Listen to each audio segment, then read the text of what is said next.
الحمد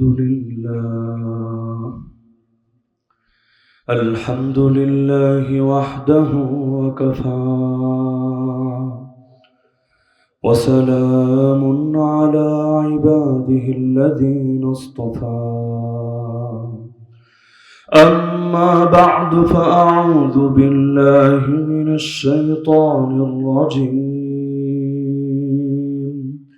بسم الله الرحمن الرحيم إن الذين يبايعونك إنما يبايعون الله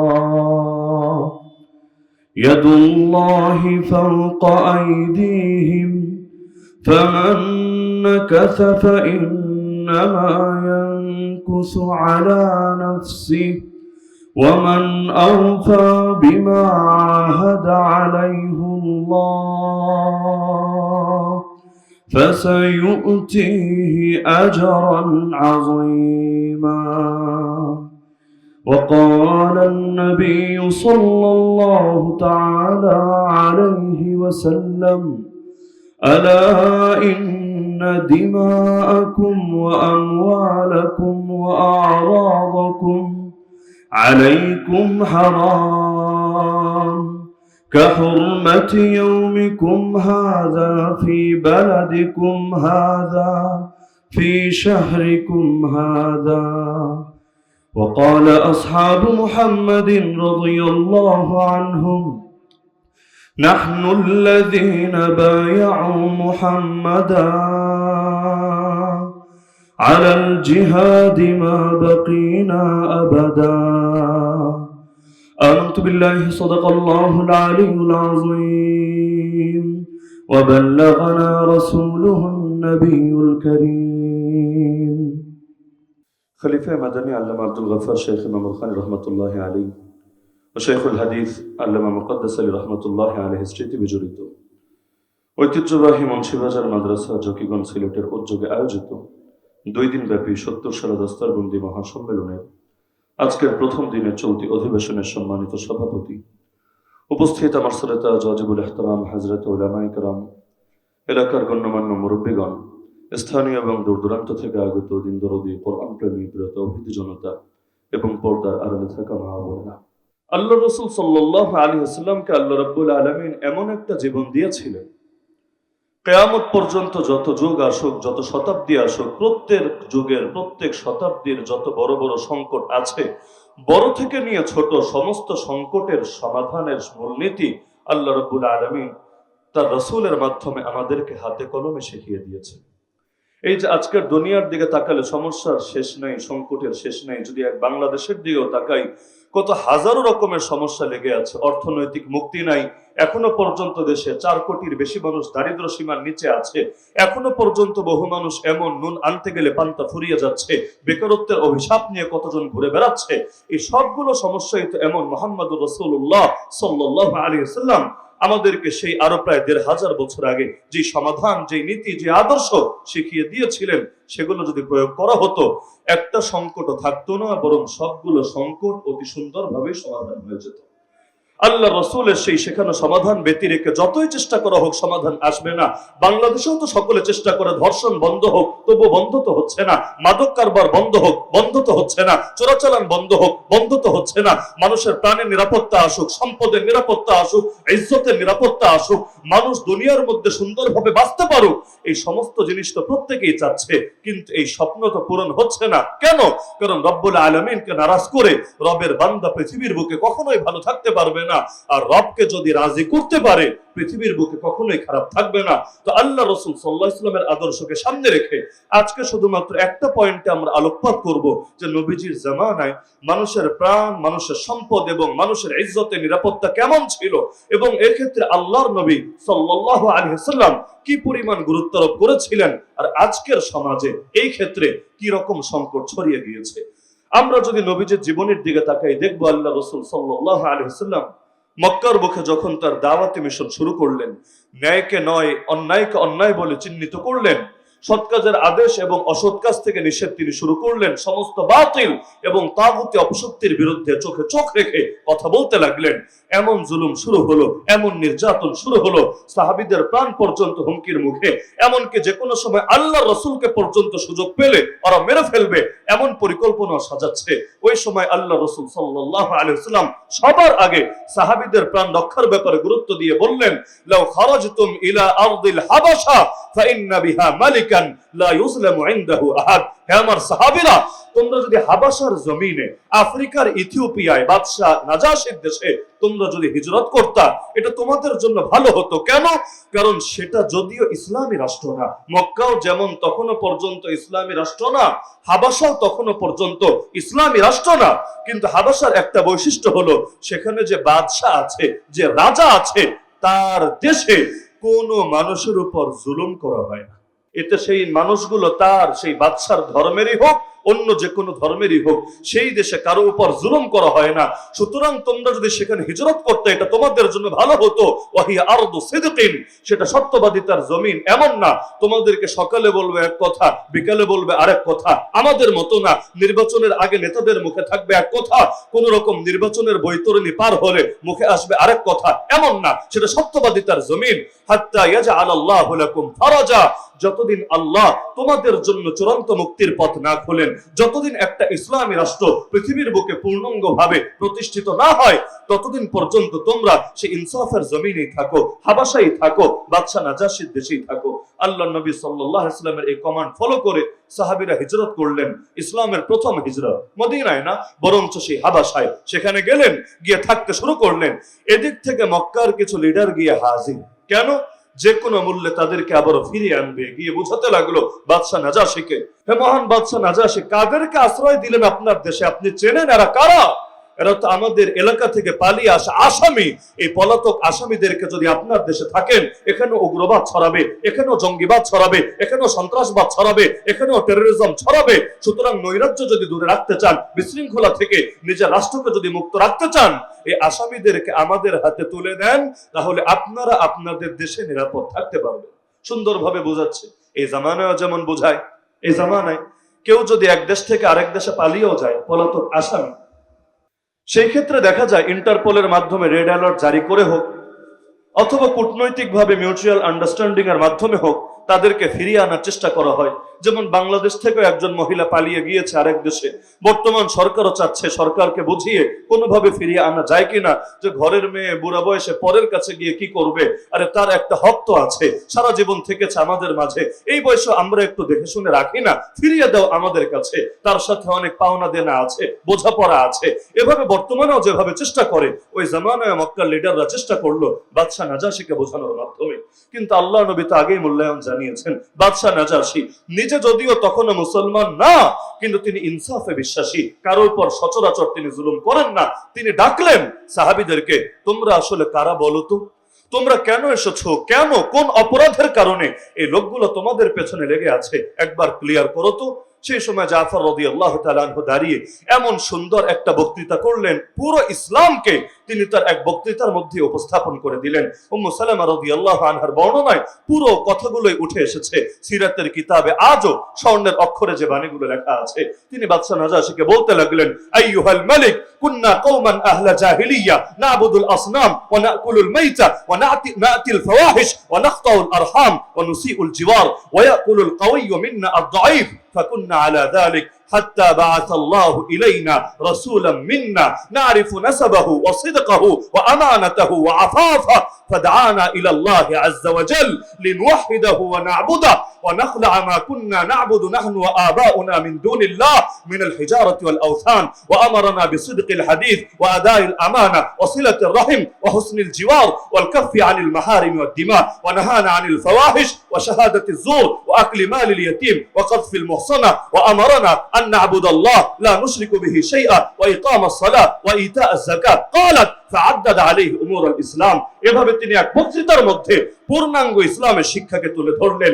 এই এক বক্তৃতা শুনেই বাদশাহ নাজাশি এমন ভাবে প্রভাবিত হলেন, এমন ভাবে আবেগে আপ্লুত হলেন, তিনি এক পর্যায়ে বলেন, আচ্ছা তাহলে সেই নবীর উপর নাজিল হওয়া কিতাব থেকে আমাকে একটু তেলাওয়াত করে শোনাও না।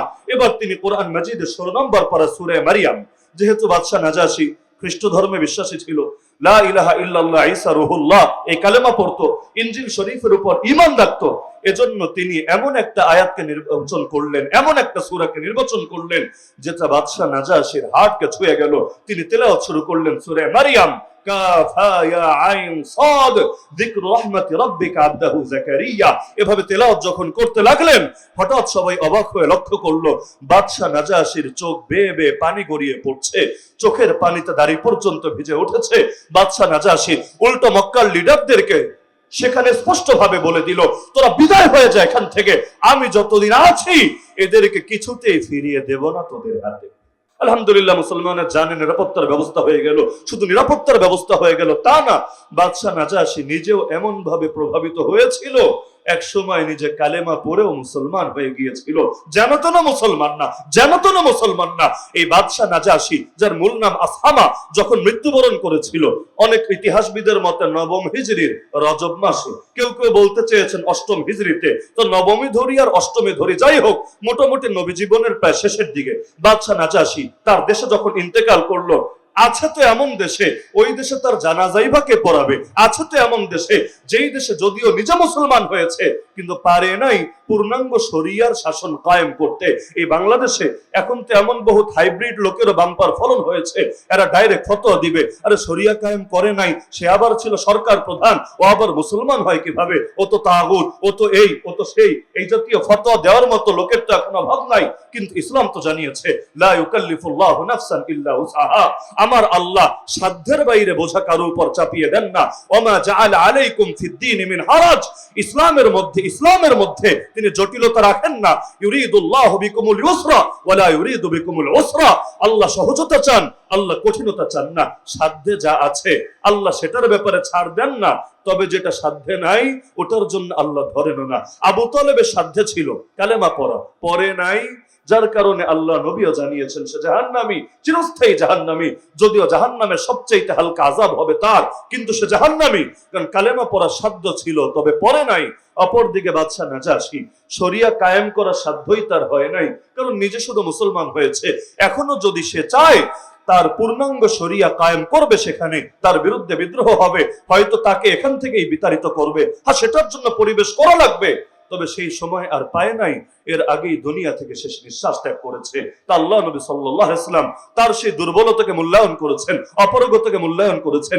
যেদিন তিনি মারা যান, কোথায় আফ্রিকার হাবাসা আর কোথায় আরবের মদিনা, আল্লাহ নবী নিজে সাহাবীদেরকে সংবাদ দিলেন, শোনো আমার সাহাবীরা, মাতাল ইয়াউমা রাজুলুন সালিহ, আজকে একজন নেককার বান্দার মৃত্যু হয়েছে। ইস্তাগফিরু লিআখিকুম, তোমরা তোমাদের এই ভাইটার জন্য ইস্তিগফার করো আল্লাহর কাছে। এরপর আল্লাহ নবী তাদের সামনে সেই নাজাশীর ব্যাপারে শোক প্রকাশ করলেন, না আলাহুম আন নাজাশী, শুধু তাই না, নিজে তার জানাজার নামাজটা পর্যন্ত পড়ালেন। যদিও এখান থেকে অনেকে আবার একটা ভুল শিক্ষা বের করে, ঘটনা বের করে একটা, শিক্ষা আবার বের করে আরেকটা। অনেক সময় এমন হয় আব্বাস আর গাবগাস দুইটার শেষেই যেহেতু স আছে, এজন্য মানুষ সুন্দরভাবে মিলায় দেয়, যাহাই আব্বাস তাহাই গাবগাস, অথচ কোথায় আব্বাস আর কোথায় গাবগাস।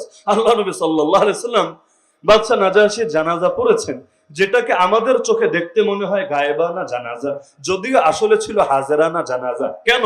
আল্লাহ নবীকে আল্লাহ মুজিজা দিয়েছিলেন, নবীর অনেক মুজিজা ছিল, আপনারা জানেন তো নাকি? নবীজির অনেক মুজিজা ছিল, আপনারা জানেন তো? আমার নবীর মুজিজা তো এমন, মুহূর্তের মধ্যে জিবরিল আমিন পর্যন্ত এই 7 আসমান অতিক্রম করে চলে আসে জমিনে আল্লাহ নবীর কাছে ওহী নিয়ে। আমার নবীর মুজিজা তো এমন, জমিনে বসে ইশারা দেন আঙ্গুল দিয়ে, চাঁদ যায় দ্বিখণ্ডিত হয়ে। আমার নবীর মুজিজা তো এমন, রাতে সামান্য সময় মসজিদে হারাম থেকে মসজিদ আকসা হয়ে সিদরাতুল মুনতাহা অতিক্রম করে 7 আসমান মারিয়ে আবার ফিরে আসেন উম্মে হানির ঘরে। আমার রাসূলকে আল্লাহ যেমনি ভাবে ওই মুজিজাগুলো দিয়েছিলেন, একইভাবে আমার নবীকে আল্লাহ এই মুজিজাও দিয়েছিলেন। যখন তিনি বাদশাহ নাজাশীর জানাজার নামাজ পড়ার ইচ্ছা করলেন, ওই সময় আল্লাহ রাব্বুল আলামিন মাঝখানের পুরো দূরত্ব ঘুচিয়ে দিলেন। দুনিয়ার চোখে দেখতে মনে হচ্ছে যে বাদশাহ নাজাশীর লাশ অনেক দূরে আর ইমাম তো সেখান থেকে অনেক দূরে। কোথায় ইমাম মদিনায় আর কোথায় লাশ হলো সেই হাবাসায়, দূরত্ব তো অনেক বেশি, কিন্তু বাস্তবে দূরে ছিল না, বাস্তবে সেই লাশ নবীর সামনেই ছিল, কারণ মাঝখানের 1000 মাইলের দূরত্ব আল্লাহ রাব্বুল আলামিন তার কুদরতের মাধ্যমে সরিয়ে দিয়েছিল। তাহলে বাদশাহ নাজাশীর যে জানাজা, এটা কি মূলত গায়েবানা জানাজা না হাজেরানা জানাজা? কেন? কারণ দুনিয়ার চোখে মনে হতে পারে গায়বানা, কিন্তু আমার নবীর মুজিজা হিসাবে, নবীর খুসুসিয়াত হিসাবে আল্লাহ সেটাকে বানিয়ে দিয়েছিলেন হাজিরানা। এখন দেখবেন বাংলাদেশেও দুদিন পর পর গায়বানা জানাজার প্রথা চালু হয়েছে। যদিও নাম দেয় গায়বানা জানাজা, কিন্তু আমার মতের নাম হওয়া দরকার রাজনৈতিক জানাজা। শরীয়তের জানাজা আলাদা আর রাজনৈতিক জানাজা হয়েছে আলাদা। প্রতিবাদ জানানোর জন্য নিজেরা এখন ইসলামকেই হাতিয়ার বানিয়ে ফেলেছে। প্রতিবাদ জানানোর জন্য ধর্মকে যেভাবে মনে চায় নিজের নফসের মতো ব্যবহার করতে শুরু করেছে। আরে ভাই, মাসালা তুমি আমল করতে চাইলে এর ব্যাপারে ফতোয়া তো লাগবে। তোমার ফতোয়া কোত্থেকে আছে? কে ফতোয়া দিয়েছে তোমাকে? ইমাম আবু হানিফা দিয়েছে না ইমাম মালিক দিয়েছে? তোমাকে দিয়েছেটাকে? কোরআন থেকে বের করেছে ফতোয়া না হাদিস থেকে বের করেছো? যারা আজকাল এভাবে গায়েবানা জানাজা পড়ে, যারটাই পড়ুক, আমারটাও যদি পড়ে, মাসআলা একই থাকবে। মাসআলা ব্যক্তিতে ব্যক্তিতে চেঞ্জ হবে না। গায়বানা জানাজা পড়ে যারা পড়ে, দেলোয়ার হোসেন সাইদি সাহেবেরটাই পড়ুক, ওসমান হাদিরটাই পড়ুক, যারা পড়ে সকলের একমাত্র একমাত্র একমাত্র দলিল হলো আল্লাহ নবী যদি বাদশা নাজাশির গায়বানা জানাজা পড়তে পারে, আমরা পড়তে পারবো না কোন দুঃখে? নবী যেটা করবে আমরাও সেটা করব, অবশ্যই স্পষ্ট ভাবে। ভালো কথা, আল্লাহ নবীকে তো আল্লাহ মুজিজা দিয়েছিলেন। তিনি জানাজা শুরু করার আগেই আল্লাহ রাব্বুল আলামিন দূরত্ব ঘুচিয়ে দিয়ে লাশকে সামনে এনে হাজির করেছিলেন। এই মুজিজা তোদের কার আছে বল না? এই শক্তি আল্লাহ তোদের কাকে দিয়েছে বল না? তো যদি এটা তোদের না থাকে তাহলে একটার সাথে আরেকটাকে মিলাচ্ছ কিভাবে? যেটা নবীর শান সেটা নবীর সাথে প্রযোজ্য। সবকিছুর ক্ষেত্রে অনুসরণ চলে না। যেটা আমার নবীর বিশেষ শান সেই ক্ষেত্রে অন্য কেউ অনুসরণ করতে পারে না।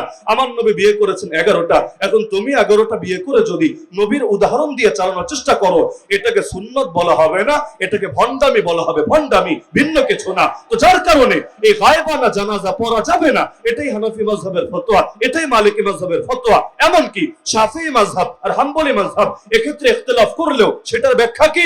ওই ব্যাখ্যাও বহুত ইমামরা দিয়ে গিয়েছেন, যেমন ইমাম খাত্তাবী, ইমাম ইবনে তাইমিয়া, ইমাম ইবনুল কাইয়িম, এমনকি ইমাম আবু দাউদের সুনান গ্রন্থের মধ্যে পর্যন্ত তিনি যে শিরোনাম দিয়েছেন সেখান থেকে এটাই বোঝা যায়, যদিও শাফিঈ মাযহাবে এবং হাম্বলি মাযহাবে গায়বানা জানাজাকে বৈধ বলা হয়েছে, কিন্তু এটা সেই ক্ষেত্রে যখন কেউ মারা যাবে এমন কোন অঞ্চলে, যেই অঞ্চল বাদশা নাজাশির অঞ্চলের মতো, যেখানে তার জানাজা পড়ার কেউই নাই, যেখানে আর মুসলমানই নাই, যেখানে মুসলমানদের জামাতই নাই, তো ওই আল্লাহর বান্দার কি হবে? জানাজা ছাড়াই দাফন হবে। এমন কোন সিচুয়েশনে কেউ যদি পড়ে তাহলে ওই দুই মাযহাবে শর্ত সাপেক্ষে এটার জন্য অনুমোদন রাখা হয়েছে। তা আজকে বাংলাদেশে যাদের গায়বানা জানাজা হচ্ছে এদেরটা কার সাথে মিলে? এটা তো কোনো ফতোয়াই মিলে না। না হানাফি মাযহাবে মিলে, না হাম্বলি মাযহাবে মিলে, না শাফিঈ মাযহাবে মিলে, না মালিকি মাযহাবে মিলে। হ্যাঁ মেলে নফসের মাযহাবে মিলে, হ্যাঁ মেলে রাজনৈতিক ধান্দার মাযহাবে মিলে, হ্যাঁ মেলে। এমনকি আল্লাহ মাফ করুক, বেশি দিন আগের কথা না, দুই দিন না, এখন মাত্র একদিন হয়েছে, গতকালও দেখা গিয়েছে একই ইমাম একাধিক গায়বানা জানাজার ইমামতি করিয়েছে। দুপুরবেলা করিয়েছে এখানে, আসরের পর একই মানুষ, আমি নামও বলতে চাই না, কিছুই বলতে চাই না, একই মানুষ আরো এক জায়গায় গিয়ে গায়বানা জানাজার ইমামতি করেছে। এটা কোন শরীয়তের মাসালা? এটা কোন মাযহাবের ফতোয়া? আরে মাযহাব রাখো, যদি লা মাযহাবের কথাও বলো, ওই লা মাযহাবেরও তো ফতোয়া দেয় না। তা আসলো থেকে এটা? তার মানে কি রাজনীতি করতে গিয়ে এত রাজনীতিবিদ হয়ে যাবো আমরা?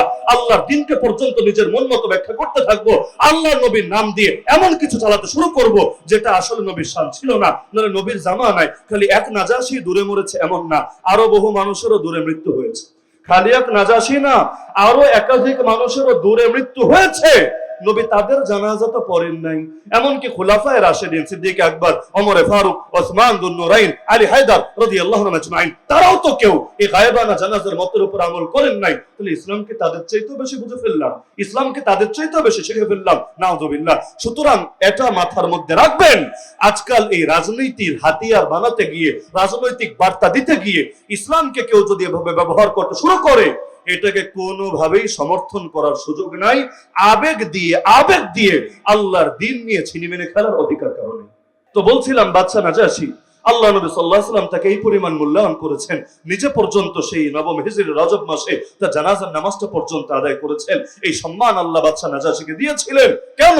কারণ বাদশা নাজাশীকে আল্লাহ রাব্বুল আলামিন তার ইনসাফের জন্য আল্লাহ বিশেষভাবে কবুল করে নিয়েছিলেন। তো বলছিলাম মুসলমানের প্রাণ রক্ষায় আল্লাহ নবী কতটা সচেষ্ট ছিলেন। আপনি চিন্তা করেন, 6ষ্ঠ হিজরির কথা, নবীজি সাহাবীদেরকে নিয়ে বের হলেন উমরা করবেন বলে। 6টা বছর ধরে কাবা দেখেন না, 6টা বছর ধরে আল্লাহর ঘর তওয়াফ করার সুযোগ পান না। নবীর দিলে কত কষ্ট, কারণ যেই সময় হিজরত করছিলেন ওই সময় আমার নবীজি বারবার বারবার নিজের ঘাড় ঘুরিয়ে কাবার দিকে তাকাচ্ছিলেন আর চিৎকার করে বলছিলেন, হে কাবা, জমিনের মধ্যে তুমি আমার কাছে সবচাইতে প্রিয় জায়গা, হে আল্লাহর ঘর, আমার জাতি যদি আমাকে হিজরত করতে বাধ্য না করত আমি কোনোদিনও তোমাকে ছেড়ে যেতাম না, কোনোদিনও তোমার বিরহ সহ্য করতাম না। এই পরিমাণ টান, এই পরিমাণ আকর্ষণ, এই পরিমাণ মহব্বত আমার নবীর ছিল কাবার দিকে। এমনকি মদিনায় গিয়ে যেই 16 মাস পুরো এবং 17 নম্বর মাসের কিছুদিন পর্যন্ত নবীকে নামাজ পড়তে হয়েছে মসজিদ আকসার দিকে মুখ ফিরিয়ে, ওই সময় আমার নবীর দিলটা পড়ে থাকতো কাবার প্রতি। আমার নবী বারবার আসমানে তাকাতেন, এই বুঝি আল্লাহর পক্ষ থেকে ওহী আসবে, এই বুঝি আমার আবেগের মূল্যায়ন করে আল্লাহ বলবে, হে মুহাম্মদ, এখন থেকে তুমি নামাজ পড়ো কাবার দিকে ফিরে, এই বুঝি আসবে। আল্লাহ কোরআনে বলেন সূরা বাকারায় 2 নম্বর পারার প্রথম পৃষ্ঠায়, কাদ নারা তাকাল্লুব ওয়াজহিকা ফিস সামা, হে নবী, এই যে আপনি আসমানের দিকে বারবার মাথাটা ঘুরিয়ে তাকান, আমি এটা খুব ভালোভাবে দেখেছি। ফালানুওয়াল্লিয়ান্নাকা কিবলাতান তারদাহা, সুতরাং যেই কিবলাকে আপনি ভালোবাসেন, আপনি পছন্দ করেন, আমি আপনার কিবলা সেটাই বানিয়ে দিলাম। আবারও তো এই যে আল্লাহ রাব্বুল আলামিনের হাবিব এত ভালোবাসেন কাবাকে, 6টা বছর পরে কত আশা নিয়ে, কত স্বপ্ন নিয়ে 1400 সাহাবীকে নিয়ে বের হলেন, আল্লাহর ঘর তাওয়াফ করবেন, উমরা শরীফ পালন করবেন, মক্কায় যাবেন দূরের কথা, হুদায়বিয়ায় মাত্র আসলেন, মক্কার বাহিনীর সৈনিকেরা তাদেরকে আটকে দিল, খবরদার আর সামনে যেতে পারবেন না। কেন পারবো না? নিষেধ আছে উপর থেকে। কেন নিষেধ? আমরা তো যুদ্ধ করতে আসি নাই, প্রয়োজনে চেক করে দেখো, যুদ্ধ তো খালি হাতে হয় না, অস্ত্র লাগে, প্রস্তুতি লাগে। একবার তোমরা সার্চ করে দেখো আমাদের যুদ্ধের প্রস্তুতি আছে কিনা, যদি না থাকে আল্লাহর ঘরে যাবে আল্লাহর বান্দা, তোদেরকে বাধা দেওয়ার অধিকার কে দিয়েছে? কিন্তু তাদের একটাই কথা, যেই কথাগুলো এখন বাংলাদেশেও বলে, ওই আমাদের হাতেও যখন হাত করা পড়তো, ঈদের দিনেও যখন আমাদেরকে রিমান্ডে নিয়ে রাখতো, রোজা রমজানের দিনেও যখন টর্চার করতো, ওই সময় কথায় কথায় শুধু এটাই বলতো, হুজুর রমজানের দিন বদদোয়া দিয়েন না, হুজুর আপনারা দিল থেকে আমাদের উপর অভিশাপ দিয়েন না। কেন বদদোয়া দিব না? কেন? মারবা ঠিকই, আবার বদদোয়া দিতে পারবো না, সমস্যা কি? সমস্যা হলো হুজুর আমরা হুকুমের গোলাম, উপরের আদেশ, মানে ওর উপরের আদেশ আছে বলে এখন আমি বদদোয়া দিতে পারবো না, ওর উপরের আদেশ আছে বলে যত মারুক আমি একটা মুখ থেকে অন্য শব্দ বের করতে পারবো না। অথচ ওদের কাছে উপরের আদেশের দাম আছে, আমাদের কাছে উপরের আদেশের দাম থাকতে নাই। নাউযুবিল্লাহি মিন যালিক। আর তোর উপর কোন উপর? তুই যার চাকরি করিস সেই তো, তুই যার থেকে বেতন নিস সেই তো। আর আমাদের উপর কোন উপর জানিস? আমাদের উপর হলো আল্লাহু আকবার, আল্লাহু আকবার। আসলে উপরওয়ালা যিনি, তার আদেশের দাম আমাদের কাছে আছে। তোর উপরের আদেশ রাখতে গিয়ে তুই যদি আমাদের হাতে হাত করা পরাতে পারিস, তোর উপরের আদেশ রাখতে গিয়ে তুই যদি আমাদেরকে জেলের ভাত খাওয়াতে পারিস, আমরা উপরওয়ালার আদেশ রাখতে গিয়ে প্রয়োজনে জান দিতে পারবো, আমরা উপরওয়ালার আদেশ রাখতে গিয়ে প্রয়োজনে ফাঁসির তরে পড়তে পারবো, আমরা উপরওয়ালার আদেশ রাখতে গিয়ে প্রয়োজনে নিজেকে শহীদ করতে পারবো। কিন্তু তার আদেশের বাইরে গিয়ে তোদের দালালি করতে গিয়ে তাকে নারাজ করতে পারবো না। রাসূলুল্লাহ সাল্লাল্লাহু আলাইহি ওয়াসাল্লামকে যখন এভাবে বাধা দেওয়া হলো, এক পর্যায়ে নবীজি সাল্লাল্লাহু আলাইহি ওয়াসাল্লাম চিন্তা করলেন, ওদের সাথে আলাপ করে লাভ নাই, ওদের লিডারদের সাথে বোঝাপড়া করি, কারণ উপর থেকে যদি গ্রিন সিগন্যাল আছে ওদের কোনো অধিকারই নাই, ওরা আমাদেরকে আটকে রাখবে। আল্লাহ নবী সাল্লাল্লাহু আলাইহি ওয়াসাল্লাম এবার আলোচনা করার জন্য পাঠিয়ে দিলেন তার জামাই ওসমান দুন নূরাইন রাদিয়াল্লাহু তাআলা আনহুকে। সেই জামাই নবীজাকে এতটা ভালোবাসেন, যার উপরে এতটা আস্থা রাখেন, নিজের এক মেয়েকে বিয়ে দিয়েছিলেন, সেই মেয়ে রফাতের পর আরো এক মেয়েকে বিয়ে দিয়েছিলেন, সেই মেয়ে রফাতের পর বলেছিলেন আমার আরো যদি অবিবাহিত কন্যা থাকতো সেই কন্যাকেও আমি বিয়ে দিতাম ওসমানের সাথে। এই পরিমাণ ভালোবাসেন আল্লাহ নবী ওসমান রাদিয়াল্লাহু আনহুকে। তাকে পাঠালেন, তুমি যাও গিয়ে লিডারদেরকে বুঝিয়ে দিয়ে আসো উমরা করতে এসেছি, যুদ্ধ করতে না, 3 দিন থাকবো, খুব বেশি থাকবো না, সুতরাং আমাদেরকে বাধা দিও না। আল্লাহর ঘর থেকে বাধা দেওয়া আল্লাহর বান্দাকে এটা কিছুতেই বিবেকসম্মত আচরণ হতে পারে না। ওসমান রাদিয়াল্লাহু আনহু গেলেন, দিলে বড় আশা, মনে হয় তারা এই প্রস্তাবে রাজি হবে। রাজি তো হলোই না, রাজি তো হলোই না, উল্টো তাকেও বন্দী করে ফেললো এবং চারদিকে গুজব ছড়িয়ে গেল ওসমানকে শহীদই করে দেওয়া হয়েছে। যদিও আসলে শহীদ হন নাই, তখন জিন্দা আছেন, কিন্তু পৃথিবীর বুকে মাঝে মাঝে এমন হয়, কখনো লোকেরা ইচ্ছাকৃত গুজব ছড়ায়। কেন? পাবলিকের পালস মেপে দেখার জন্য, পাবলিকের হালতটা একটু যাচাই করে দেখার জন্য। আজকের দুনিয়ায় মাঝে মাঝে ইচ্ছা করে আল্লাহকে গালি দেয়, ইচ্ছা করে নবীকে গালি দেয়, ইচ্ছা করে উস্কানি দেয়, ইচ্ছা করে মুসলমানদের আবেগে আঘাত দেয়। কেন? ওরা দেখতে চায়, ওরা বুঝতে চায়, ওরা জানতে চায় মুসলমানকে ঘুমিয়ে গেছে না এখনো জেগে আছে, মুসলমান কি শিয়ালের জাতিতে পরিণত হয়েছে নাকি এখনো কিছু সিংহ আছে। ওরা দেখবে যেদিন আল্লাহকে গালি দিলেও মুসলমান কথা বলে না, যেদিন নবীকে গালি দিলেও মুসলমানের জবান থেকে আওয়াজ আসে না, ওরা চিন্তা করবে সেদিন আর এই জাতিকে নিয়ে ভাবতে হবে না, কারণ ইতিমধ্যে ওরা পোষা কুত্তায় পরিণত হয়েছে। তো যতদিন দেখবে আঘাত আসলে প্রতিঘাত আসে, ইট মারলে পাটকেলো আসে, অ্যাকশন আসলে রিয়াকশন যায় তার চাইতে বড় হয়ে, ততদিন পর্যন্ত ওরা টেনশনে থাকবে। কারণ আলো থাকবে যতদিন, অন্ধকার টেনশন মুক্ত হবে কিভাবে? অন্ধকার ভালো করেই জানে আলো যদি একবার জ্বলতে পারে অন্ধকার ল্যাজ গুটিয়ে পালাতে বাধ্য হবে। ওসমান রাদিয়াল্লাহু তাআলা আনহুকে যখন এভাবে বন্দী করা হলো আর চারদিকে গুজব ছড়িয়ে দেওয়া হলো, মাঝে মাঝে চিন্তা করি ওসমান রাদিয়াল্লাহু তাআলা আনহু এত কষ্ট করলেন, এত ত্যাগ দিলেন ইসলামের জন্য, সেই ওসমানকেও পর্যন্ত আজও কিছু মানুষ সমালোচনার পাত্র বানায়। তোমাদের জ্ঞান কত বেশি হয়ে গেছে, তোমাদের কলমের ধার কত বেশি হয়ে গেছে, নবী সাহাবী পর্যন্ত তোমার কলমের খোঁচা থেকে মুক্তি পায় না। আল্লাহ নবীর সাহাবী ওসমান রাদিয়াল্লাহু আনহু, তার আত্মীয় আমির মুআবিয়া রাদিয়াল্লাহু আনহু, তাদেরকে পর্যন্ত তুমি ছাড়তে পারো না। আরে কলমের আঘাত তো অস্ত্রের আঘাতের চাইতে ভয়ঙ্কর। আল মুসলিমু মান সালিম আল মুসলিমুনা মিন লিসানিহি ওয়া ইয়াদিহি, মুসলমান তো সে যার হাত থেকে পড়ে, যার জবান থেকে অন্যান্য মুসলমানরা নিরাপদ থাকে এবং হাত থেকে অন্য মুসলমানরা নিরাপদ থাকে। হাতের কথা পরে জবানের কথা আগে, হাতের কথা পরে জবানের কথা আগে। কেন? যারা হাতু সিনানি রাহালতিয়ামু ওয়ালা ইয়ালতামু মা জারাহাল লিসানু। অথচ অবাক লাগে যে ওসমানের এত কোরবানি ইসলামের জন্য, যে ওসমানের প্রতি এত আস্থা আল্লাহ নবীর, যে ওসমানের উপর এত ভালোবাসা আল্লাহ নবীর, ওই ওসমানকে পর্যন্ত যারা আজকাল সমালোচনার পাত্র বানায়, নাউযুবিল্লাহি মিন যালিক। দরকার তো ছিল ওইগুলারে সাজায়া জাদুঘরে রাইখা দেওয়া, যে তুই তো বেটা ইসলাম এত বুঝছস যত নবী সাহাবীরা বোঝে নাই, তুই তো এটা ইসলাম এত বুঝেছিস যতটা 1500 বছরেও কেউ বোঝে নাই। কিন্তু নাউযুবিল্লাহ আজকাল তারাও ইসলামের পক্ষে লিডার হয়ে যায়। সব সাহাবীকে গালি দেওয়া যা, এক সাহাবীকে গালি দেওয়া হতা। সব পুলিশরে পিটানো যা, এক পুলিশরা মাইর দেওয়া হতা। আপনি যদি কোনো পুলিশের গায়ে হাত তোলেন, দেখবেন গোটা পুলিশ প্রশাসনই আপনার বিরুদ্ধে বাদী, একজন বাদী না, গোটা রাষ্ট্রযন্ত্রে আপনার বিরুদ্ধে বাদী। কেন?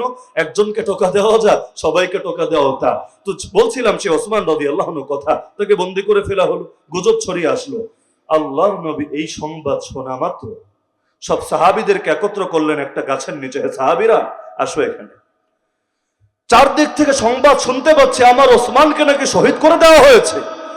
আর এসেছিলাম ওমরা করতে, কিন্তু যদি ওসমানকে শহীদ করা হয়ে থাকে আমাদের সবাইকে এবার শপথবদ্ধ হতে হবে, আমরা ওসমানের রক্তের প্রতিটা ফোঁটার বদলা নেবই নেব।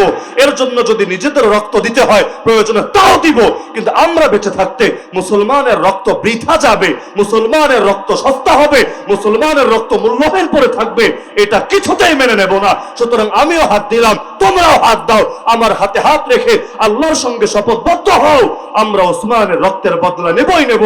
তোমরা আমাকে জিহাদের বায়াত দাও, শাহাদাতের বায়াত দাও। আল্লাহ নবী হাত বাড়িয়ে দিলেন, সাহাবীরা একজন একজন করে নবীর হাতের উপর হাত রাখতে লাগলেন।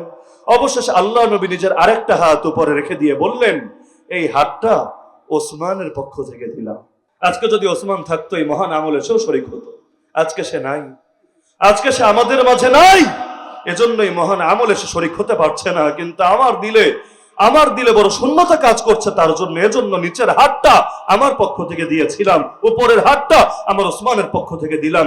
আমার আল্লাহ এত খুশি হলেন, কোরআন মাজিদে 26 নম্বর পারায় সূরাতুল ফাতহে 10 নম্বর আয়াত আস্ত আয়াত দিয়ে দিলেন। আল্লাহ বলেন, ইন্নাল্লাযীনা ইউবাইউনাক ইন্নামা ইউবাইউনাল্লাহ। হে নবীজি, আজ যারা আপনাকে বায়াত দিচ্ছে তারা মূলত আপনাকে না, সরাসরি আল্লাহকে বায়াত দিচ্ছে। ইয়াদুল্লাহি ফাওকা আইদিহিম। আরে দেখতে দেখা যাচ্ছে ওখানে খালি আপনার হাত, দেখতে দেখা যাচ্ছে ওখানে খালি সাহাবীদের হাত, আরে আসলে আপনাদের সবার হাতের উপর আছে আমি আল্লাহর হাত। ফামান নাকাসা ফাইন্নামা ইয়ানকুসু আলা নাফসি। আজকের এই বায়াতকে যারা ভঙ্গ করবে এর ক্ষতি তাদেরকে ভোগ করতে হবে। ওমান আওফা বিমা আহাদা আলাইহুল্লাহ। আর আল্লাহকে দেওয়া বায়াত যারা পূরণ করবে ফাসায়ুতিহি আজরান আযীমা। আল্লাহ তাদেরকে মহা প্রতিদান দেবে। আপনি চিন্তা করেন বায়াত ভঙ্গই করবে কিভাবে, বায়াত রক্ষাই করবে কিভাবে? ওসমান তো এখনো বেঁচেই আছে। ওসমান বেঁচে নাই, বেঁচে না থাকলে পরবর্তীতে খলিফা হলেন কেমনে, আমিরুল মুমিনিন হলেন কেমনে? তিনি তো বেঁচে আছেন। আল্লাহকে জানেন না ওসমান বেঁচে আছেন? আরে আল্লাহকে জানেন নাকি জানেন না? আল্লাহ তো সব জানেন। আল্লাহ তো নবীকে জানিয়ে দিলেই পারেন, ইয়া রাসূলুল্লাহ এত সিরিয়াস হওয়ার দরকার নেই, ইয়া রাসূলুল্লাহ এত টেনশন করার দরকার নেই, আপনার ওসমান এখনো জিন্দা আছে, এখনো পৃথিবীর বুকে বেঁচে আছে। এই সংবাদ গুজব, এটা ভিত্তিহীন, এটাই উদ্দেশ্য প্রণোদিত ভাবে ছড়িয়ে দেওয়া হয়েছে। আল্লাহ চাইলে জানাতে পারেন, এক সময় তো জানিয়েছেন বটে, কিন্তু তার আগে আল্লাহ মুমিনের আবেগকে মূল্যায়ন করে নিয়েছেন। মুমিনের যে আবেগ ইসলামের জন্য, মুমিনের যে আবেগ কোরআনের জন্য, মুমিনের যে আবেগ শরীয়তের জন্য, মুমিনের যে আবেগ জিহাদের জন্য, মুমিনের যে আবেগ শাহাদাতের জন্য, মুমিনের যে আবেগ তার মুসলমান ভাইয়ের রক্তের বদলা নেওয়ার জন্য, আমার আল্লাহ আবেগকে বড় ভালোবাসেন, বড় মূল্যায়ন করেন। এজন্য সবার আগে আল্লাহ মূল্যায়ন করে বলেছেন, আর এই বায়াত খালি আপনারা করছেন না, এই বায়াতে আমি আল্লাহ শরীক আছি, আমার হাতও আপনাদের হাতের উপরে আছে। মুসলমানের কাছে মুসলমানের রক্তের দাম না থাকলে তাদের রক্তের দাম দেবেটাকে? আজকে তো দুনিয়ার বুকে মুসলমানের হাতেই নিরাপদ না, কাফের রাখেন না। এই বাংলাদেশে ভাই ভাইকে মেরে ফেলে, সন্তান বাবাকে মেরে ফেলে, আরে মা সন্তানকে হত্যা করে ফেলে, নিজের বাচ্চারে মেয়ে পরকীয়া প্রেমিকের সাথে ভাগে, এমন খবর পত্র পত্রিকায় দেখা লাগে। কে কার হাতে নিরাপদ? সৌদি আরব হামলা চালিয়ে বসে, ইয়ামানের বুকে এক মুসলিম দেশ হামলা চালিয়ে বসে আরেক মুসলিম দেশের উপরে, অথচ মুসলমান যদি মুসলমানের কাছে নিরাপদ না থাকে, নিরাপদ থাকবেটাকে? আগে তো নিজেরা নিজেদের দাম চিনতে হয়, আগে তো নিজেরা নিজেদের দাম বুঝতে হয়, এরপর না পৃথিবীর অন্যদের মোকাবেলায় নামা সহজ হয়ে যায়। তো ওই জামানায় এমন ছিল, একজন মুসলমানের রক্তের, একজন মাত্র মুসলমানের রক্তের এত দাম ছিল, তার রক্তেও বদলা নেওয়ার জন্য নবীজি পর্যন্ত বায়াতবদ্ধ, আবু বকর পর্যন্ত বায়াতবদ্ধ রাদিয়াল্লাহু আনহু, ওমর পর্যন্ত বায়াতবদ্ধ রাদিয়াল্লাহু আনহু। অথচ আমাকে বলেন, ওসমানের রক্তের দাম কি নবীজির রক্তের চাইতে বেশি? ওসমানের রক্তের দাম কি আবু বকর এবং ওমর রাদিয়াল্লাহু আনহুর রক্তের চাইতে বেশি? না। তারপরও যাদের দাম বেশি তারাও রেডি, প্রয়োজনে আমরাও শহীদ হব, কিন্তু ওসমানের রক্তের বদলা নিয়েই ছাড়বো। পার্থক্য এখানে, আজও তো ওসমানরা শহীদ হয় দেশে দেশে, হয় না? পৃথিবীর পূর্ব থেকে পশ্চিম, উত্তর থেকে দক্ষিণ কত শহীদের বৃত্তান্ত আপনার লাগবে। আরাকানে তাকান, মুসলমানের রক্ত, কাশ্মীরে তাকান, মুসলমানের রক্ত, চীনে সিনজিয়াংয়ে তাকান, মুসলমানের রক্ত, আফ্রিকার মালি সোমালিয়ায় তাকান, মুসলমানের রক্ত, সুদানে তাকান, মুসলমানের রক্ত, ইয়ামানে তাকান, মুসলমানের রক্ত, প্যালেস্টাইনে তাকান, মুসলমানের রক্ত, পৃথিবীর পূর্ব থেকে পশ্চিম, উত্তর থেকে দক্ষিণ, খালি আমাদেরই রক্ত যাচ্ছে আমাদের, আবার গালিও বরাদ্দ একমাত্র আমাদের জন্য। আর কত মায়ের বুক খালি করলে ইহুদিবাদীদেরকে লোকে জঙ্গি বলবে, আর কত মায়ের বুক খালি করলে এই নরেন্দ্র মোদী আর হিন্দুত্ববাদী শক্তিদেরকে লোকে জঙ্গি বলবে, আর কত মানুষকে হত্যা করলে মিয়ানমারের বৌদ্ধদেরকে লোকে জঙ্গি বলবে, আর কত মায়ের বুক খালি করলে আমেরিকার খ্রিস্টানদেরকে লোকে জঙ্গি বলবে। না, ওদেরকে কখনো বলবে না। রক্ত দিব আমরা, গালিও খাবো আমরা, আর দুনিয়ার মধ্যে মায়েরও খাবো আমরা, আবার মাথা নিচেও করে রাখবো আমরা। অথচ এভাবে তো হওয়ার কথা ছিল না, এমন পরিণতি হওয়ার কথা ছিল না। যেই দুনিয়ায় 200 কোটির বেশি মুসলমান থাকে, ওই দুনিয়ায় মুসলমানদের দিকে বাঁকা চোখে তাকানোর সাহস তো কেউ করতে পারার কথা ছিল না। তাহলে এমন হলো কেন? হওয়ার কথা তো ছিল না। মুসলমান এত স্বার্থপর হয়ে গিয়েছে, উম্মতকে নিয়ে ভাবার টাইম আর কোথায় আছে? নিজের ভাইকে নিয়েই তো ভাবে না। আরে আপনি কি মুসলিম বোনের ইজ্জত বাঁচাবেন? আপনার চোখ থেকেই তো মুসলিম বোনের ইজ্জত নিরাপদ না। অথচ একটা যুগ ছিল, খ্রিস্টান পর্যন্ত চিঠি পাঠিয়েছিল মুসা বিন নুসাইরের কাছে, দেখো আমার মেয়ের ইজ্জত নিয়ে আমার খ্রিস্টান বাদশা ছিনিমিনি খেলছে, তুমি যদি পারো আমার মেয়েটার ইজ্জত বাঁচানোর ব্যবস্থা করো। সেই চিঠি পেয়ে তারেক বিন জিয়াদকে পাঠিয়ে দিয়েছিলেন। অবশেষে তার হাত ধরে ইউরোপে, সেই স্পেনে প্রথমবারের মতো ইসলাম বিজয়ী হয়েছে। তারেক বিন জিয়াদের ইতিহাস সবাই জানে, কিন্তু এর পেছনেও একজন খ্রিস্টান মেয়ের আর্তনাদের বার্তা ছিল, এটা জানেন অধিকাংশ মানুষে। এমনকি আজও পৃথিবীর বুকে সকলে দেখছে আফগানিস্তানের বুকে একটা ইসলামী ইমারত কায়েম হয়েছে। অথচ একটু পেছনে যদি যান, আপনিও দেখবেন ওই আফগানিস্তানের ইসলামী ইমারত কায়েমের পেছনেও একজন নারীর বড় অবদান আছে। বলবেন কিভাবে? সে 1996-এ সর্বপ্রথম যখন মোল্লা ওমরের হাত ধরে ইসলাম ইমারত প্রতিষ্ঠিত হয়, কেমনে হয়েছিল? মাদ্রাসার হুজুর মাদ্রাসা ছেড়ে জিহাদের ময়দানে কিভাবে নেমেছিল? একটু ইতিহাস ঘাটলেই দেখবেন তারিখ আফগানিস্তান, লেখক ইসমাইল রায়হান 3 খণ্ডের, সেখানে দেখবেন বিস্তারিত ভাবে ইতিহাস তুলে ধরা আছে। মোল্লা ওমর রাহমাতুল্লাহি আলাইহি যুদ্ধ করলেন সোভিয়েত ইউনিয়নের বিরুদ্ধে, যুদ্ধে চোখ হারালেন। 1989-তে যুদ্ধ থামলো, সব ছেড়ে আবারও গিয়ে কিতাবের সামনে তিনি বসে গেলেন, ছাত্রদেরকে পাঠদান করাতে লাগলেন। দিলে বড় আশা, আগে যদিও যুদ্ধের কারণে পড়ালেখার অনেক ক্ষয়ক্ষতি হয়েছে, এবার ইনশাআল্লাহ নতুন প্রজন্ম আবারও ইমানের সবক নিয়ে, ইলমের সবক নিয়ে বের উঠবে। পড়াতে লাগলেন। এদিকে চারদিক থেকে খেলে দুঃসংবাদ শুনছেন। হায় রে, কোন দেশের জন্য যুদ্ধ করলাম, কোন দেশ রক্ষা করার জন্য চোখ হারালাম, কিসের জন্য আমাদের ভাইরা শহীদ হলো, দেশে শান্তি কোথায়, নিরাপত্তা কোথায়? প্রতিদিন খালি দুঃসংবাদ আর দুঃসংবাদ। সবচাইতে বেশি হচ্ছিল চাঁদাবাজি। রাস্তায় এক সড়ক ধরে যেতে চাইলে কয়েকবার চাঁদা দেওয়া লাগে। কেন? এটা হলো অমুকের এরিয়া, এটা তমুকের এরিয়া, এটা তমুকের এরিয়া। 2 দিন আগে যুদ্ধ করেছে, যুদ্ধের কমান্ডার তারা, হাতে এখন অস্ত্র আছে, ওই অস্ত্র দিয়ে আগে শত্রু তাড়িয়েছে, এখন ওই অস্ত্র দিয়ে সন্ত্রাস আর চাঁদাবাজি শুরু করেছে। আবার চাঁদা না পেলে মেরেও ফেলে, চাঁদা না পেলে জুলুমও করতে থাকে। কিন্তু এরপরও তিনি ভাবছিলেন, আয় আল্লাহ, তোমার কাছে সাহায্য চাচ্ছি, তুমি পরিস্থিতি ঠিক করে দিও। ওয়াজআলনা মিন লাদুনকা ওয়ালিয়া ওয়াজআলনা মিন লাদুনকা নাসীরা। তিনি পড়াশোনার কাজ চালিয়ে যাচ্ছিলেন, ছাত্রদেরকে, নতুন প্রজন্মকে গড়ার মেহনত চালিয়ে যেতে লাগলেন। হঠাৎ একদিন খবর পেলেন, এক এলাকায় গাড়ি যাচ্ছিল, চাঁদাবাজ টিম গাড়িটাকে থামালো, চাঁদা চাইলো। তারা চাঁদা দিয়েও দিল, না দিয়ে উপায় কি, জোর জান মুল্লুক তার দিয়েও দিল। কিন্তু এক সিপাহীর নজর পড়ে গেল গাড়িতে থাকা এক সুন্দরী মেয়ের দিকে। ডাইরেক্ট প্রস্তাব দিয়ে বসলো, মেয়েটাকে রেখে তোমরা চলে যাও তোমাদের গন্তব্যে, আগামীকাল তোমাদের বাড়িতে তাকে পৌঁছে দেওয়া হবে। মেয়ের অভিভাবক ছিল গাড়িতে। পৃথিবীর কোন অভিভাবক নিজের মেয়েকে এভাবে রেখে দিয়ে যাবে অন্যের হাতে? প্রশ্নই তো আসে না। তারা বলল, চাঁদা চেয়েছো, চাঁদা দিয়েছে, আবার কি? এবার বলল, যদি ভালোই না যাও, প্রয়োজনে তোমাদেরকে এখান থেকে পিটিয়ে বিদায় করব, তবু যা বলেছি সেটাই বাস্তবায়ন হবে, এখানে কোনো সুপারিশও চলবে না। অবশেষে ঠিকই তাদের উপর জুলুম করলো, তাদেরকে মেরে নির্যাতন করে সেখান থেকে সরিয়ে অবশেষে জোর করে সেই মেয়েটাকে তুলে নিল। পরের দিন আফগানিস্তানের মেইন রোডে, মহাসড়কে সেই মেয়ের বিবস্ত্র, কাপড়হীন, ক্ষতবিক্ষত লাশ পাওয়া গেল। রাতের বেলায় শকুনেরা সকলে মিলে গণধর্ষণ করে এই মেয়েটাকে হত্যা করে তার লাশটাকে পর্যন্ত এভাবে মেইন রোডের উপর ফেলে রাখলো, গোটা দেশকে বার্তা দেওয়ার জন্য যে ওরা যা চাবে তাই হবে। ওদের কথার উপর যদি বেশি কথা বলে, জোরাজোরি করা লাগে, পরিণতি এটাই হবে, বার্তা দেওয়ার জন্য। এই সংবাদ চারদিকে আগুনের মতো ছড়িয়ে গেল। এই সংবাদ সেই হুজুর মোল্লা আমরের কানে গিয়ে পৌঁছলো। পৌঁছা মাত্র সঙ্গে সঙ্গে কিতাবটা বন্ধ করে দিল। আরে ছাত্ররা, পড়ালেখা বহুত হয়েছে, আল্লাহ হায়াতে বাঁচিয়ে রাখলে আবারও হবে, কিন্তু যদি আমার মা বোনের ইজ্জত নিরাপদ না থাকে, যে মা বোনদের ইজ্জত বাঁচানোর জন্য হাজ্জাজের মতো জালেম পর্যন্ত এই হিন্দুস্তানে তার বাহিনী পাঠিয়েছে, এখন যদি নামধারী মুসলমানদের হাতেই এই মা বোনের ইজ্জত নিরাপদ না থাকে, এই দেশের মধ্যে শান্তি শৃঙ্খলা না থাকে, আল্লাহর জমিনে শরীয়তের আইনে যদি প্রতিষ্ঠিত না থাকে, কি হবে? কিসের জন্য যুদ্ধ করলাম এতকাল? কিসের জন্য চোখ শহীদ করলাম পূর্বে? সুতরাং তোমরা আমার সাথে আসলে আসো, না আসলে না আসো।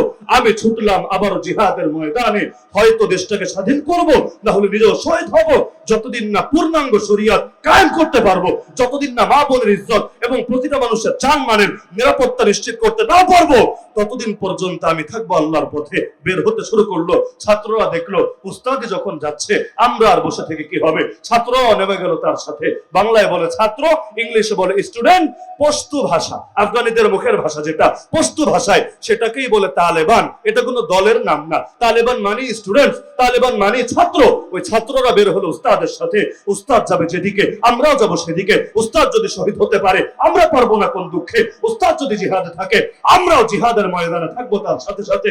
ওই যে নামলো, আলহামদুলিল্লাহ, আল্লাহর জমিনে দ্বীনকে বিজয়ী করে অবশেষে থামলো। তাহলে মুসলিম মা বোনের ইজ্জতের কি পরিমাণ দাম ছিল তাদের কাছে। নবীর জামানায় পর্যন্ত এক মুসলিম নারীর ইজ্জত হেফাজতের জন্য এক যুবক সাহাবী তিনি এক ইহুদিকে বিদায় করেছিলেন দুনিয়া থেকে। অবশেষে ইহুদিরা তারা মেরে ফেলেছিল। আল্লাহ নবী সেই গোটা ইহুদি কবিলাকেই মদিনা ছাড়া করেছেন। আমার বলার উদ্দেশ্য হলো, আরে পৃথিবীর বুকে আজও প্রতিদিন কত ওসমানরা গুলিবিদ্ধ হচ্ছে, আজও কত ওসমানরা শহীদ হচ্ছে। পার্থক্য এখানে, আজ আর কেউ মোহাম্মদ আরবির ভূমিকা নিয়ে নামছে না। এ গোটা উম্মত আসো, হাতে হাত রেখে বেয়াতবদ্ধ হও। প্রতিটা ওসমানের রক্ত বাঁচাতে হবে, তাদের জানমালের নিরাপত্তার ব্যবস্থা করতে হবে। এক ওসমানের রক্তের বদলা নেওয়ার জন্য প্রয়োজনে আমরা ওসমানের পথের পথিক হব, কিন্তু মুসলমানের রক্ত এভাবে বৃথা যাবে, এটা তো মানা যাবে না। নবী বলেন, লা যাওয়ালুদ দুনিয়া আহওয়ানু আলাল্লাহ মিন কতলি রাজুলিন মুসলিম। গোটা দুনিয়া ধ্বংস হয়ে যাওয়া আমার আল্লাহর কাছে এর চাইতে বড় হালকা, এর চাইতে বড় তুচ্ছ যে একজন মুসলমানকে হত্যা করা হবে। আমার নবী বলেন, মান কাতালা মুমিনান ফাগতাবাতা বিকাতলিহি লা ইয়াকবালুল্লাহু মিনহু সারফান ওয়ালা আদলা। আরে যে ব্যক্তি কোনো মুমিনকে হত্যা করবে আর তাকে হত্যা করে উল্লাসে মেতে উঠবে, এটা নিয়ে সে গর্বিত, এটা নিয়ে সে ঈর্ষান্বিত, এমন যদি হয়, আল্লাহ না ওর কোনো ফরজ আমল কবুল করবে, আল্লাহ না ওর কোনো নফল আমল কবুল করবে। এমন কোরআনে আল্লাহ বলেন, ওমান ইয়াকতুল মুমিনাম মুতাআম্মিদা, একজন মাত্র মুমিনকে, একজন মাত্র মুমিনকেও কেউ যদি ইচ্ছাকৃত হত্যা করে, ফাজাযাউহু জাহান্নামু খালিদান ফিহা, তার শাস্তি জাহান্নাম, সে সেই জাহান্নামে চিরকাল থাকবে। চিরকাল দুই ব্যাখ্যা আছে, এক হলো খুলুদ চিরকাল অর্থে, আর এক হলো খুলুদ দীর্ঘকাল অর্থে। যারা চিরকাল ব্যাখ্যা করেছেন তারাও এর ব্যাখ্যা দিয়েছেন এক হাদিসের আলোকে। হাদিসে আছে, যাকে খুন করা হবে সে দাবি ছাড়বে না আল্লাহর কাছে, আল্লাহ ও আমাকে মেরেছে কেন, ও আমাকে মেরেছে কেন, ও আমাকে মেরেছে কেন, এভাবে বারবার বারবার বারবার প্রশ্ন করতে থাকবে। আর নিয়মই হলো, বান্দার হক যদি কেউ নষ্ট করে, বান্দা মাফ না করলে আল্লাহ মাফ করবে না তাকে। তাহলে মুসলমানের জানমালের নিরাপত্তার দরকার আছে নাকি নাই? আছে নাকি নাই? আলোচনা দীর্ঘ হয়ে যাচ্ছে, আমি শেষ করে দিচ্ছি একটা পয়েন্ট সামনে রেখে। সেটা হলো, পুরো আলোচনা থেকে কিন্তু একটা বার্তা ক্লিয়ার, সেটা হলো মুসলমানের রক্তের দাম গোটা জমিনের চাইতেও বেশি। মুসলমানের রক্তের নিরাপত্তা সবার আগে। আজও যে অনেকে প্রশ্ন করে, আরে হুজুররাও যদি দেশের ক্ষমতায় যায় কি হবে? প্রথম দিনই কি তারা পূর্ণ শরিয়াত কায়েম করতে পারবে? চোর চুরি করলে হাত কাটতে পারবে? জিনাকার জিনা করলে পাথর মেরে মারতে পারবে? হ্যাঁ, এটা সবাই বলবে। প্রথম দিনে পূর্ণ শরিয়াত কায়েম কেউ করতে পারবে না। বাদশা নাজাশিয়া যেমন পারে নাই, এখানেও একদিনে কেউ পুরোটা পারবে না প্রচলিত সিস্টেমে গিয়ে। কিন্তু ইসলাম কায়েম বলতে কি বোঝেন আপনি? ইসলাম কায়েম মানে খালি হাত কাটা? ইসলাম কায়েম মানে খালি জিনাকারকে পাথর মেরে হত্যা করা? আর ইনসাফ প্রতিষ্ঠা করা কি ইসলাম কায়েম করে না? ঘুষ বন্ধ করাও কি ইসলাম কায়েম করে না? দুর্নীতি দূর করা কি ইসলাম কায়েম করে না? সুদ দূর করা কি ইসলাম কায়েম করে না? মা বোনের ইজ্জত বাঁচানোর ব্যবস্থা করা কি ইসলাম কায়েম করে না? মানুষকে নামাজি বানানোর মেহনত করা কি ইসলাম কায়েম করে না? আরে প্রতিটা মানুষের জানমালের নিরাপত্তা দেওয়া কি ইসলাম কায়েম করে না? ধর্ষকদেরকে, খুনিদেরকে, গুমকারীদেরকে যথাযথ বিচারের আওতায় আনা, এটা কি ইসলাম কায়েম করে না? ইসলাম তো ব্যাপক একটা বিষয়, এটাকে 10টা 20টা বিষয়ের মধ্যে সীমাবদ্ধ করা অর্থ হতে পারে না। সুতরাং পুরোটা যদি পারি আলহামদুলিল্লাহ, পুরোটা যদি নাও পারি, যতটুকু পারি এটার ব্যাপারে ছাড় দেওয়ার তো কোনো প্রশ্নই আসতে পারে না। সুতরাং আমাদের জীবন কয়টা? নাকি জকিগঞ্জবাসীর বেশি? জীবন কয়টা? সুযোগ কয়টা? সুযোগও আর আসবে না, জীবনও দুনিয়ার বুকে আর আসবে না। জীবন যেহেতু একটা, চাঁদ যেহেতু একটা, আসেন না আমরাও শপথবদ্ধ হই আল্লাহর সাথে, আহে আল্লাহ, একটা প্রাণী যেহেতু আছে, একটা প্রাণী যেহেতু আছে, খুব বেশি নাই, গায়ে যেই পরিমাণ পশম আছে ওই পরিমাণ প্রাণ তো আর তোমার পথে উৎসর্গ করার সুযোগ নাই। আয় আল্লাহ, প্রাণ যেহেতু একটাই আছে, সুতরাং তোমার সাথে অঙ্গীকার করলাম, যতদিন এই ভেতরে প্রাণ আছে, এই প্রাণ স্পন্দন আছে, যতদিন ধমনীতে রক্ত প্রবাহিত আছে, ইনশাআল্লাহ হকের পক্ষে বাতিলের বিপক্ষে আমার আমরণ লড়াই আর সংগ্রাম চলবেই চলবে। এর জন্য যদি হাতে হাত করা পড়া লাগে পড়বো, এর জন্য যদি গলায় ফাঁসির দড়ি পড়া লাগে হাতাও পড়বো, এর জন্য যদি আমার বাপের চোখ থেকে পানি ঝরা লাগে চলবে, এর জন্য যদি আমার মায়ের কোল খালি হওয়া লাগে হবে, এর জন্য যদি আমার বাচ্চার এতিম হওয়ার প্রয়োজন হয় এতিম হবে, এর জন্য আমার স্ত্রী যদি বিধবা হওয়া লাগে বিধবা হবে, এর জন্য প্রয়োজনে আমার কল্লাও কাটা যেতে পারে বাতিলের হাতে। তো যতদিন বেঁচে আছি এই কল্লা নত হবে না পৃথিবীর কোন বাতিলের সামনে। আমরা যদি না জাগি মা কেমনে সকাল হবে? তোমার ছেলে জাগলে গো মা রাত পোহাবে তবে। ফানা ফিল্লাহ কি তেহ মে বাকা का राज मुज़मर है, जिसे मरना नहीं आता उसे जीना नहीं आता, वमा अलैना इल्ला अल बलागुल मुबीन व आखिरु दावाना अनिल हम्दुलिल्लाहि रब्बिल आलमीन। बिस्मिल्लाहिर रहमानिर रहीम। কুরআন হাদিসের আলোকে সত্যের সন্ধান, মাহফিল টিভি, সিলেট।